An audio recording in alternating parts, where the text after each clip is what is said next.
मैंने तकरीबन 1 साल के बाद उसको अनब्लॉक किया तो देखा कि वो ऑनलाइन थी। मैं बार बार इस तरह अपने उसका ऑनलाइन स्टेटस देख रहा था। उसने आज भी बायो में मेरा पसंदीदा शेर जिंदगी तेरे ताक़ुब में हम, जिंदगी तेरे ताक़ुब में हम इतना चलते हैं कि मर जाते हैं लिखा हुआ था। मेरे दिमाग में बहुत से ख्याल आता कर चले गए। क्या वो मुझे भूल चुकी है? अगर नहीं भूली तो रात के इस पहर भी ऑनलाइन किसके लिए है? क्या उसको मेरा इंतजार था या वो किसी और के हसूल में निकल पड़ी थी? मेरी सोचें बार बार मेरे ज़हन को झंझोड़ रही थी। मैंने मैसेज टाइप करना शुरू किया कि कैसी हो, अब तक सोई क्यों नहीं? लेकिन एक खौफ भी था कि वो आगे से कह दे कि तुम कौन हो, या तुम्हें इससे क्या, या तुम कौन होते हो मुझसे ये पूछने वाला। मैं सारे हक तो खो चुका था।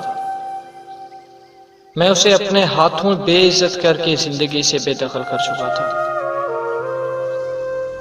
अब किस मुंह से टेक्स्ट करता?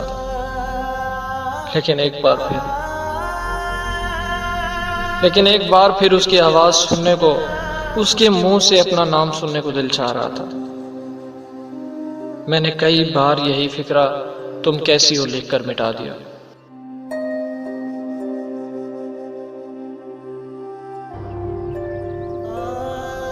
मेरे दिल में मासी का पछतावा था। मेरी साथ में मौजूद अकड़ को टूटे अरसा गुजर गया था। अब अना की जंग खौफ ने ले ली थी। जब मेरे से कुछ ना बन पड़ा तो मैंने एक स्टेटस लगा दिया जिसे हमेशा की तरह सबसे पहले सीन किया गया। मेरी धड़कन बेकाबू हो रही थी। मेरी जान हलक से अटक चुकी थी।